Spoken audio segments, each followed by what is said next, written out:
সাইয়েদনা জিব্রাইলকে বললেন, জিব্রাইল তুমি এক কাজ করো, ফেরাউনের মাথাটা একটু পানির মধ্যে ঠেসে ধরো, আরো কয়েক ঢোক পানি ফেরাউনের পেটের ভেতরে ঢুকিয়ে দাও। খেতে খেতে ফেরাউন শেষ। ফজরের পরে আক্রমণ। সাইয়েদনা মুসা আলাইহিস সালাম বনী ইসরাইলের মুমিনদেরকে নিয়ে দিলেন এক দৌড়। সাইয়েদনা মুসা আলাইহিস সালাম দৌড়াতে দৌড়াতে যে দেখলেন বিশাল এক লোহিত সাগর। আল্লাহরে ডেকে বললেন, আল্লাহ আমার সাথে যেই বনী ইসরাইলের লোকেরা আছে এরাই তোমার মুমিন বান্দা।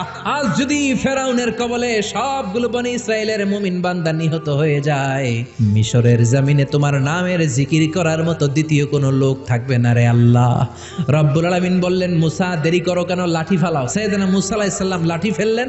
লোহিত সাগরের এই মাথা থেকে ওই মাথা বিশাল বড় ব্রিজ বানিয়ে দিল কে? সাইয়েদনা মুসা আল্লাহর জিকির করতে করতে বনী ইসরাইলের সব মুমিনদেরকে নিয়ে পার হয়ে গেলেন। ইন দ্য মিন টাইম ফেরাউন তার সৈন্য সহ চলে এসেছে। এসে দেখে কি আজীব তামাশা, গতকালও এই জায়গায় কোনো ব্রিজ নাই, তাকিয়ে দেখে ওই তো মুসাকে দেখা যায়। সে বলল, আমার সৈনিকেরা তোমরাও মার্চ করো, মার্চ অন দ্য ব্রিজ। মুসা আলাইহিস সালামের পেছনে পেছনে ধরার জন্য সেনাবাহিনীর সব সৈনিকেরা লেফট এন্ড রাইট করতে করতে মাঝ বরাবর চলে এসেছে। সাইয়েদনা মুসা আলাইহিস সালাম লাঠি তুললেন। লাঠি তোলার সাথে সাথে ফেরাউনের সব সৈন্যগুলোকে ফেরাউন সহ লোহিত সাগরের মধ্যে ডুবিয়ে দিল কে? পানি খেতে খেতে এক একটার পেট এত বড় হয়েছে।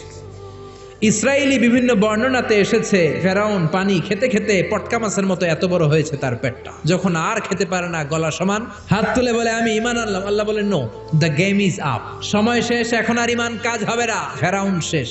কিন্তু ফেরাউনের ছেলেরা দুনিয়াতে আছে না নাই? ফেরাউনের চাচাতো ভাইদের গোষ্ঠী আছে না নাই? যারা নবীদের কথা সহ্য করতে পারে না, কোরআনের কথা সহ্য করতে পারে না, ইসলামের কথা শুনলেই গায়ে চুলকানি ধরে, এরকম বেয়াদব আছে না নাই? যুগে যুগে ফেরাউনের চাচাতো ভাইরা থাকবে, ফেরাউনের চেলা লস্কররা থাকবে, নমরুদের চেলা লস্কররা থাকবে, আর তাদের বিরুদ্ধে সাইয়েদনা ইব্রাহিম আর মুসা আলাইহিস সালামের মতো বলিষ্ঠ হুঙ্কার দিয়ে কালিমার দাওয়াত দিয়ে যেতে হবে। চিল্লায় বলেন ঠিক কি না?